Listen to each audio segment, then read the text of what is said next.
you. Uh, Yes. all right. So, welcome everyone. Welcome. Please kindly share for me. Today is the start of Diana's Diary. You know, the comeback of Diana's Diary. And I'm so excited to do it with no other person than someone that I really know and cherish, Dave. You know, you could see that the sacrificial is, he's sacrificing a lot to be here.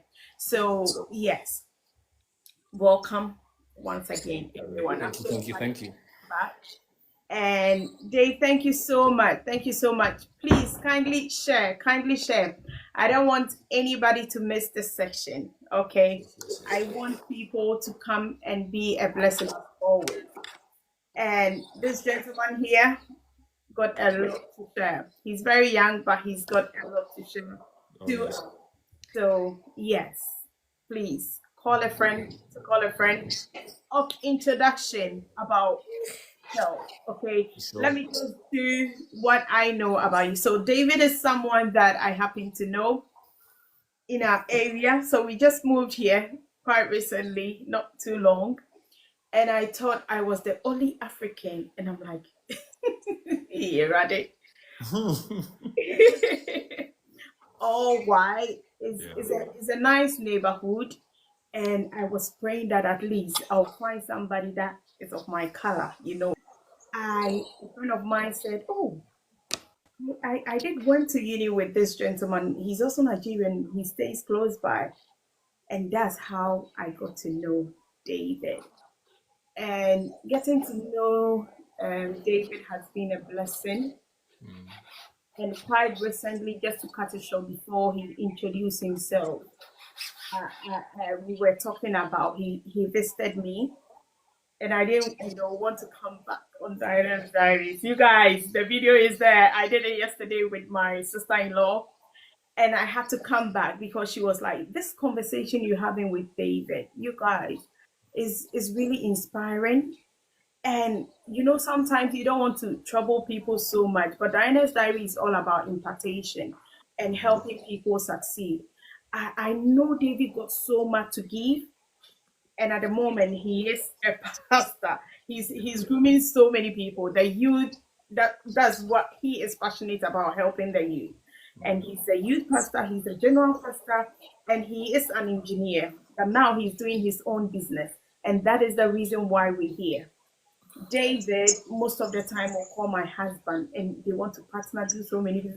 We will go deeper, okay? We'll go Sure. deeper because the whole idea is to help you out there become somebody.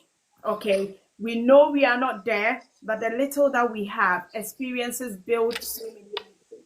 And if someone is to share their experience and their life story with you, it's an asset they've given you. So you just hop on to be who you want to be. And that is why Diana's Diary is all about. So, David, thank you so much. I know mommy is away. She'll be coming soon. Will be, But yes. despite all the odds, all the challenges, you are here. We are here.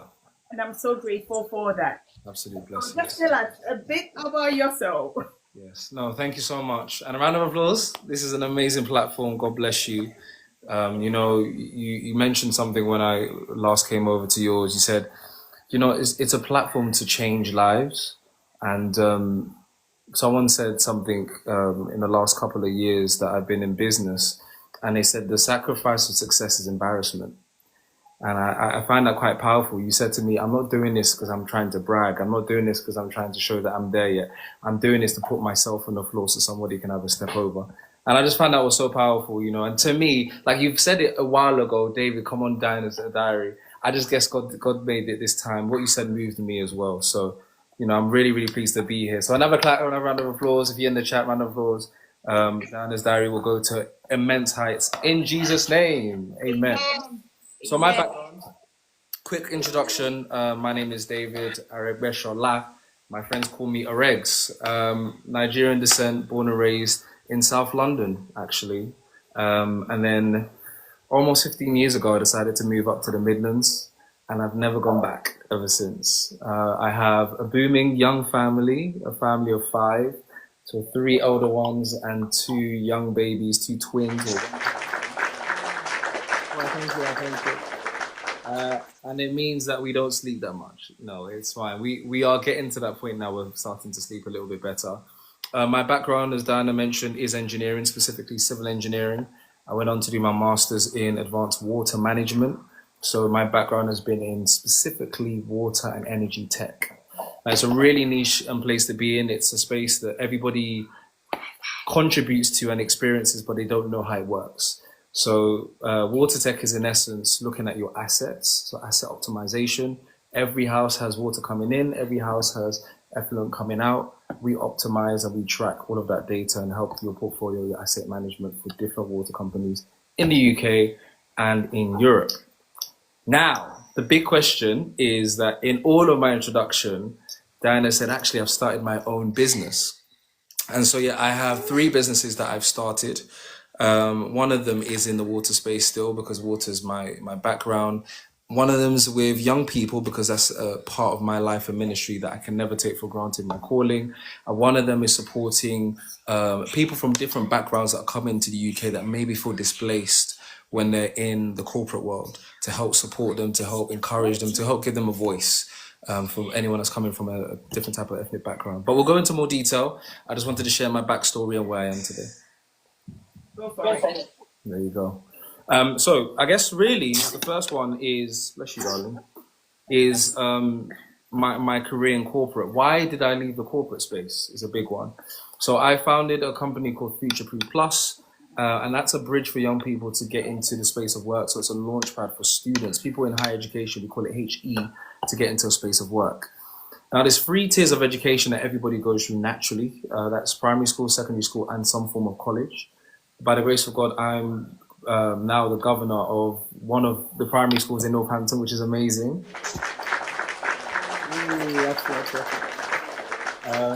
But that opportunity just came, the head teacher, we had interviews, etc. And they were like, look, we really want someone like you there. What that means is 2 things. They want somebody of color and they want someone of good reputation.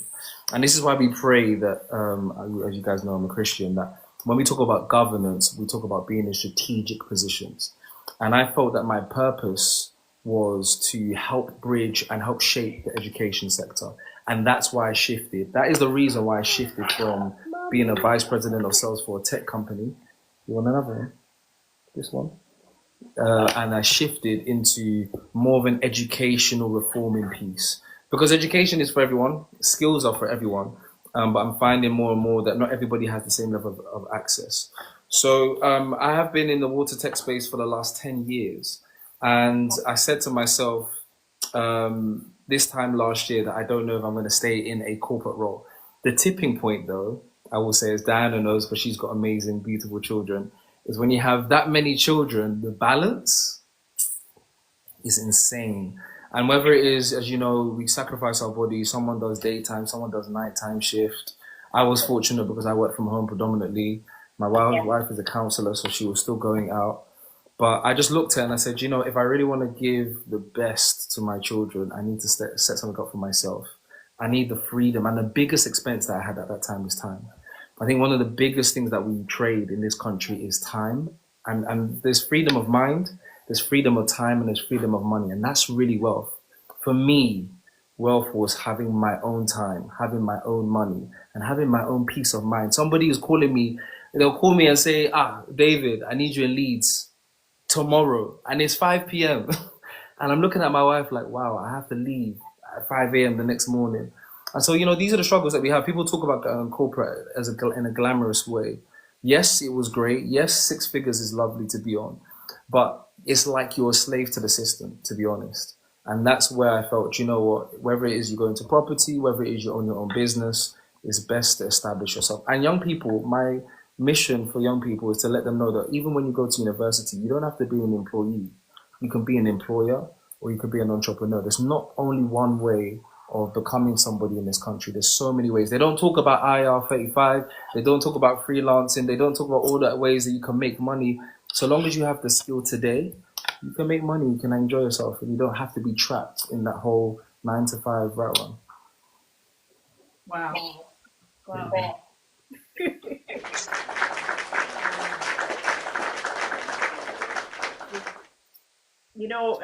We don't put age out there, but I know you are very okay.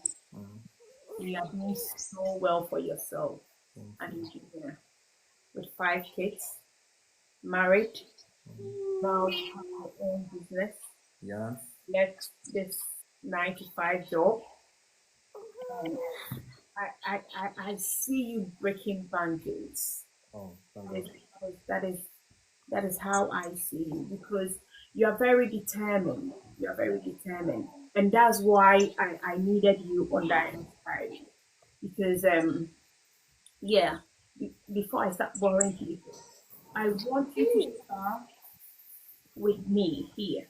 Someone might be listening that maybe they're a doctor, someone is a nurse, someone is you're a pilot, but self-employment is the goal, is the next year. So why first of all did you decide that you will leave this engineering business and look after yourself to make your own money? And did you not think about the consequences? First of all, what pushed you saying that no, let me leave this? And I know that you can go back because you've got your certificates and everything. Yeah, yeah, yeah, yeah. You've got your If I was certificates. really, if I was really hungry, I could still always go back and carry on working. I think there's three main reasons. One is the law of tithing, and whether we like to believe it or not, Jacob was blessed, but because he was under Laban, Laban's business was blessed. So even though Jacob caused the multiplication, it was his sheep. It was the on until he made up his until God said, you know what, let's separate you, but separate you. You start your own thing. That's when we started to hear about the legacy of Jacob. Whether any young person wants to believe it or not, if you're first or second, third generation migrant or your generation in this country, everything we do is about legacy. This social experiment of having Africans come to the UK, seeing how it's like in the cold and suffering, we don't know where it's going to end. But what we do know is that somebody came here and established a business that we entered into. So how about it's about time that we say, do you know what, whether you're Ghanaian, whether you're Trinidad, whether you're Togo, whether you're Tanzanian, Nigerian, establish your business here and cause a monopoly. And that's why having dominion is super, super important in any industry. Whether you go to, healthcare, you see a lot of typical types of people in there. I said to myself, look, I don't see anyone in my industry as much. But secondly, I don't see anyone who has their own business in my industry. And that was my challenge, really. The blessing of tithing, the blessing of ownership. It's a real tangible thing. And you don't feel tired when you're working for yourself.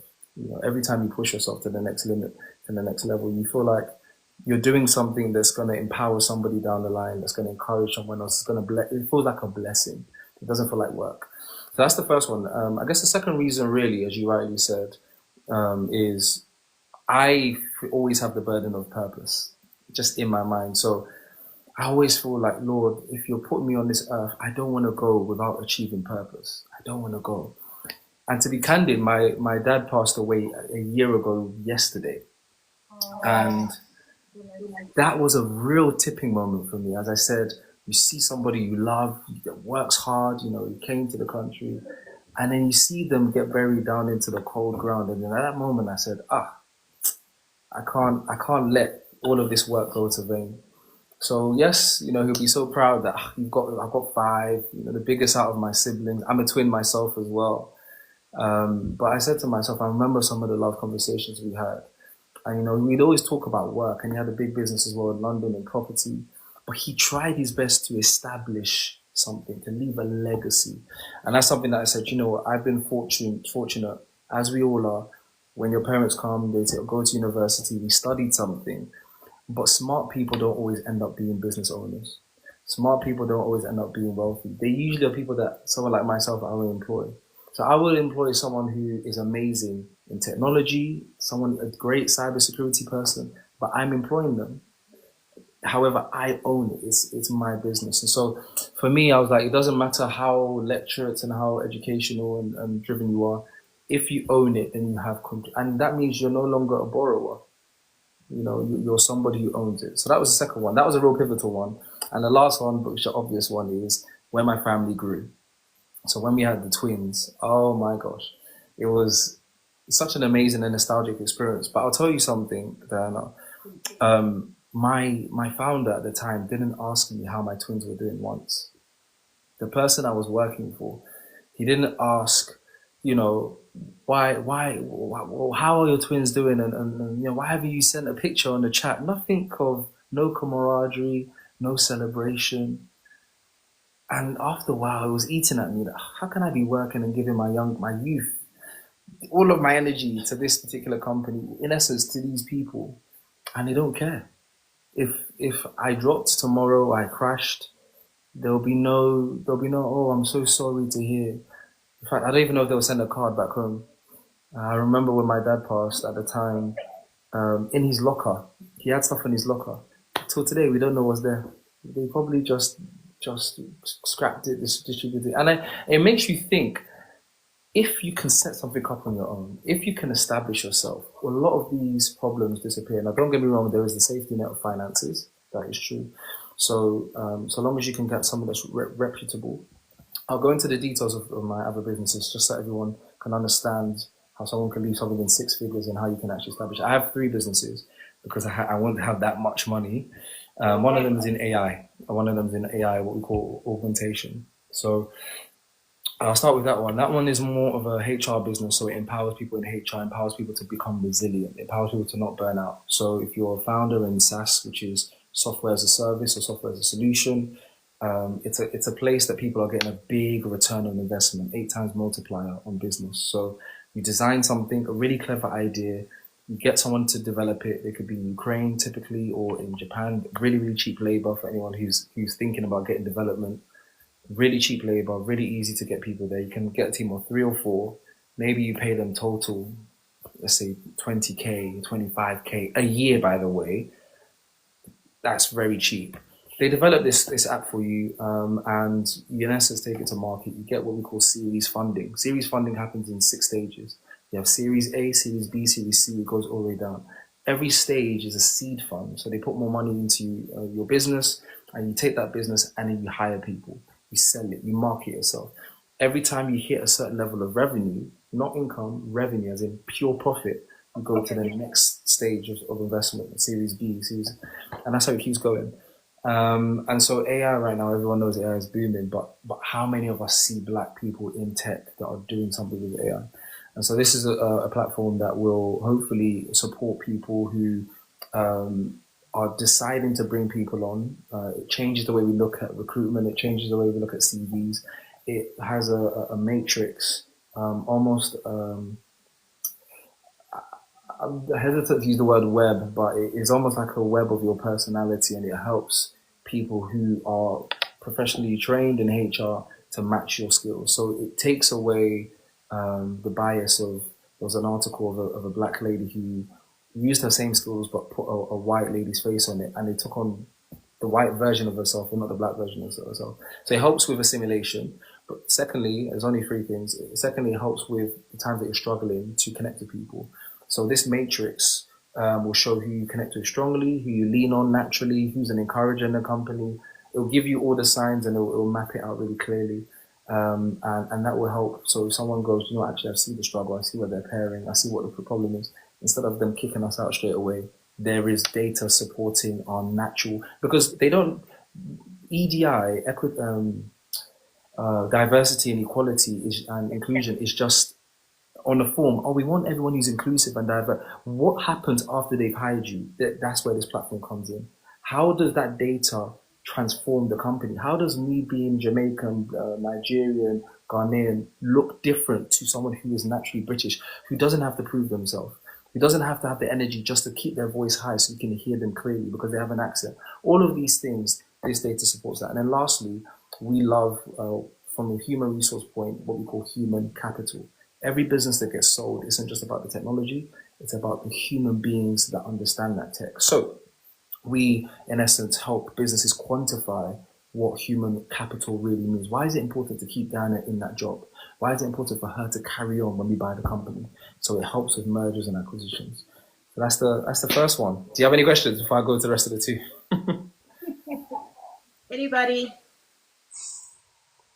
I can see Anybody? Ali said it shouldn't be a burden, it should be a passion. If it's in, yeah, I hear you. So work shouldn't be a burden, and the higher you go in the corporate space, the more of a burden it does become.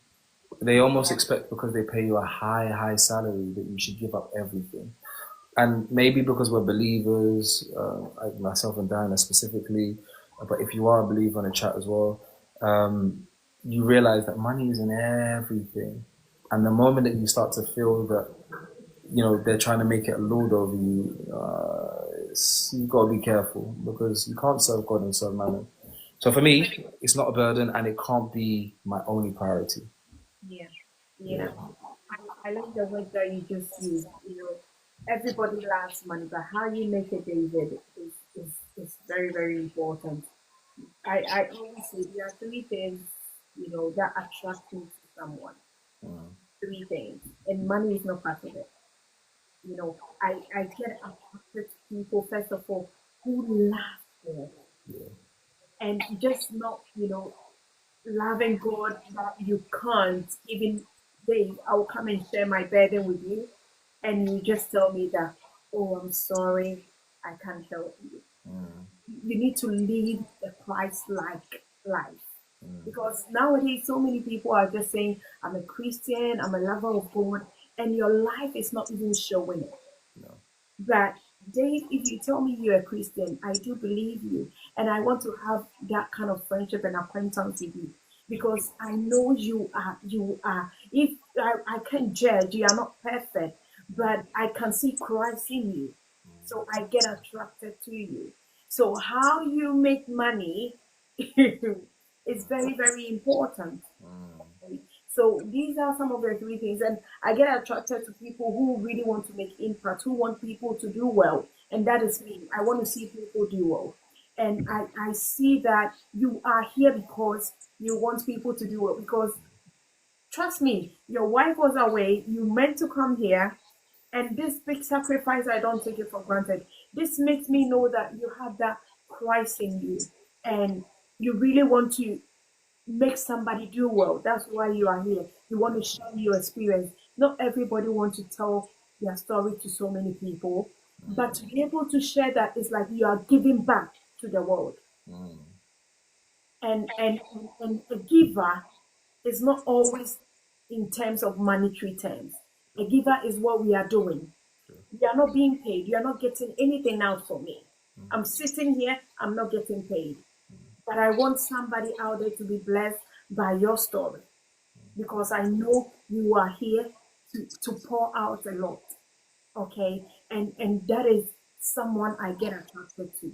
So money, like you said, is not the basis. Yeah. Yeah. Yeah, You and I love think I think I think companies forget that the foundation of a company is an accumulation of people. So if we sit in the house together and there's five of us, we make a company. People in the Christian faith, they say, can two people walk together unless you agree? You can't. But a company is just an agreement of people. Let's go and do this together. Let's walk together.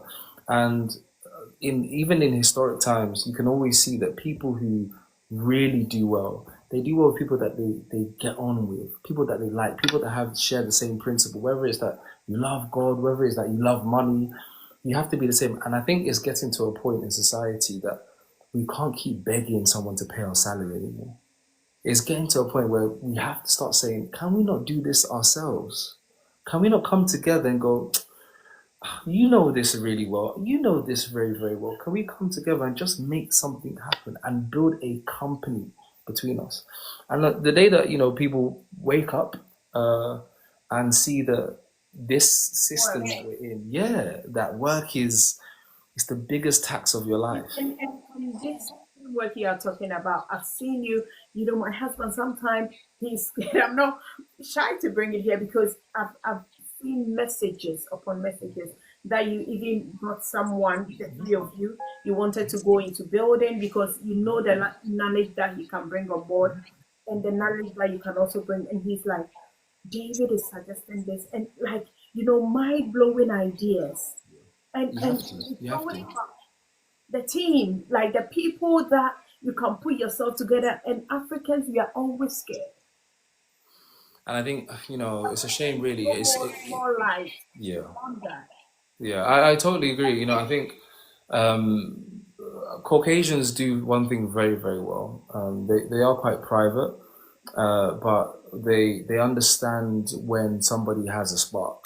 They have not all of them. Some of them have just a good bit of discernment. What does discernment mean? Discernment means that you identify that actually someone has something that I don't, and you don't mind following them, you don't mind supporting them, you don't mind encouraging them.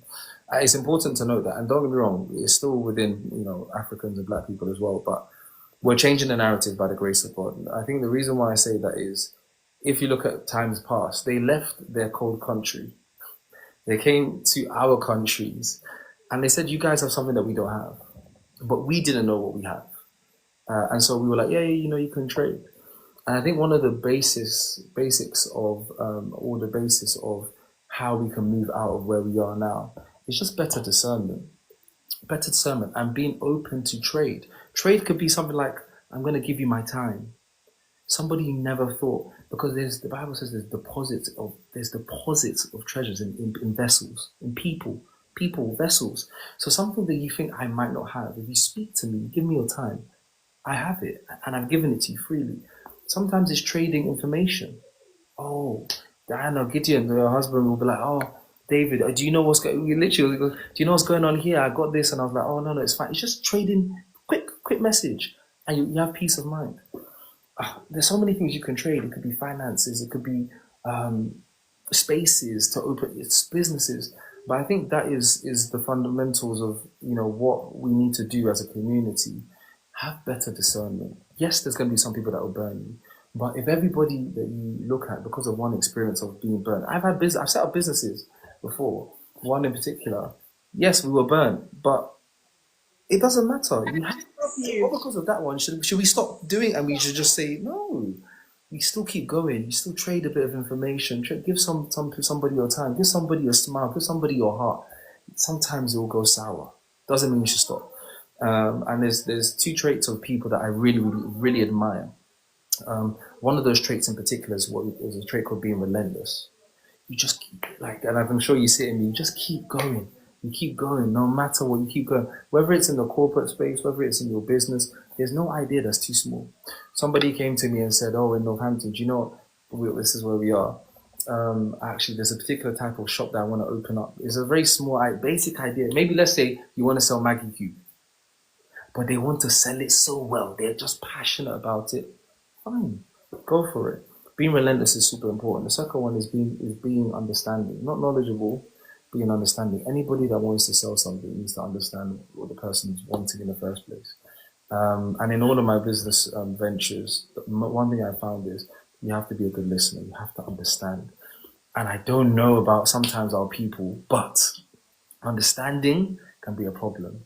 If you can't understand what someone is talking to you in plain English or in plain Twi or in plain Yoruba, in plain language, and you still don't understand what that person is communicating, it's an issue, and we need to get over that issue. Or sometimes we have like a block that you just feel like, oh, that person's going to offend me, and so yeah, it's something really, really that we have to work on. But for the new generation, I believe that they are starting to break free from some of those stereotypes. And so, yeah, there's a lot of movement happening, good movement. I'm going to take you back, but before that, Alice, thank you so much. She is telling us that it's not all. We should be using some. So Yes. thanks for correcting me. Some, some people. It's not all of us, and I would say most. Mm, mm, So please, let's break that barrier. I want to take you back, David, to the three businesses we were talking about. The first one, which is the AI. mm.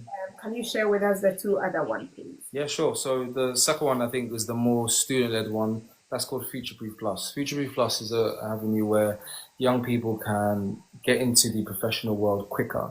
So instead of them working McDonald jobs or warehouse or whatever it might be, they can learn consultancy, they can learn project management and entrepreneurial skills with leadership at a younger age. And so we focus specifically on people who are in higher education or who've just finished university, because then As you know, there's this graduate crisis where there's not a lot of jobs for young people. There's not a lot of entry level jobs. People are blaming AI. It's actually the national insurance as well that's caused a lot of cuts in jobs because it's more expensive to hire someone. And so what we do is we give them that experience early on. Why is this super important? So I only started managing when I was around 27. And you might be like, oh my gosh, that's old. That's not old. That's actually relatively young when it comes to managing people. And I remember I was managing a team, and that was the first time I had to fire someone, which was very uncomfortable for me. So imagine now you're looking at a person who, by all means, should be in the seat that you're in, and you're having to fire them because they're not performing. Makes you uncomfortable. I remember when I did, I had to go to the toilet, and I was almost crying because I felt like I destroyed someone's life Yeah. because I wasn't used to that responsibility. You're very emotional and you are very good. It will get to you. It will, because you feel like You can do well, but they are not giving you any other option than to sack them. exactly. The management was like, look, they're not performing, they have to go. But my point is in saying that is a lot of young people, a lot of people in the professional world don't start managing other people until they're in their 40s or maybe 50s, and they see you as responsible. They see you as someone who has experience. But that experience and that skill of management, you can start it from a young age. If you allowed your daughters now to, if you gave them £10 and you told them you have to manage this money, they'll manage it. You teach them how to manage, they will start to manage. There's a really good book about the Jews, how they teach money management to their young children and paying time. Fantastic book. They do it from a young age. So when you see them managing at big businesses at a very young age, it's because they've been trained. And so this is a place where we can train them. I remember I was doing a similar thing when I was 18. I was leading a fellowship, 21, a fellowship of 70 people. But I only had corporate experience of managing 6, 7 years later. And so this is an opportunity really where we have people who just graduated, people who are in their undergrad. We help give them managerial experiences. We help allow them to do what we call seminars, webinars, and that helps them with their presentation skills. That helps them with their consultancy. And we sharpen them. And before you realize it, they have that great experience on their CV. So when they go into the world of work, anyone who has an internship, anyone who has a placement has the likelihood of they have the likelihood of £3,000 to £4,000 on top of what they earn. So don't feel like whether it is that you're in this dispensation, maybe you're black, African, whichever. So long as you don't have that experience, you're naturally disadvantaged, and that's not a racial thing. That's just people want to see when you graduated a year's worth of something that you studied. And I said it on our recent webinar, Graduate Crisis. Sometimes if we can't find the experience outside, parents, because you know your child wants to get into management, set up a business for your child. Get them the opportunity to give them a reference and say, do you know what? This child, it could be cabin. They can manage the people that are doing the cabs. Give them opportunities to manage. It's really, really important, as parents to open that space up so that young people can actually flow in the ways that they're called to do. You can see that your child has an interest in something. Maybe your child has an interest in football, or maybe your child has an interest in ballet. Set up a theatre school, set up a coaching team, do something that will shift your child from being an employee to becoming an employer. It's really, really important. And we have the ability to do it, So let's not be lazy, let's be proactive. We have the opportunity. If you have the opportunity, try and make something happen for your children. Yeah. Yeah, if you do, and I say that because, as we said, we can't generalize, but there is this level of intentionality that we need to keep pushing, not just for us, for everyone around us, where you look at people, you look at your children, you look at your neighbor's children, and you start to ask yourself, what can we become? What can we become? Not where are we today. Future proof is about future proofing, about securing your future. Securing your future in your skills, securing your future in your enterprise, securing your future in spaces that even you didn't know was possible. 10 years ago, everybody said be an engineer. Now everybody's saying be a content creator like Diana's Diary. The world is changing. I had a conversation, I believe it was when we had our twins, and the lady that came in, I think she was the midwife at the time, was like, oh, God, when your twins are 10, I wonder what the world is going to be like. And in my heart, I said, even if the world is going upside down, all of them will be settled. All of them will have their own businesses. Even before they get into 18, they'll have something that they'll look back and go, well, my parents set me up. Not all Africans, not all Nigerians or Ghanaians, but we have one thing which I will say and I will definitely point out that needs to change. We believe that generational wealth comes from the bottom up, not from the top down. And it is not a good thing. So for instance, young man, you finish uni and you're working, your parent would expect you to give them money, not them to give you money. And in this culture, in the Western side, it's top down, which means your life insurance is in check. They buy your car. They pay for your lessons when you're driving. These are enablers. Don't feel like you're spoiling your child. I have 5, so I feel like at least I'm qualified to talk on children. Don't think you're spoiling your child because you're giving them the best chance in life. That's not spoiling them. Character keeps you in the room. But if you give them the qualities and the qualification, then at least they have a chance to get there. A lot of the times we stop them from getting there because they can't drive.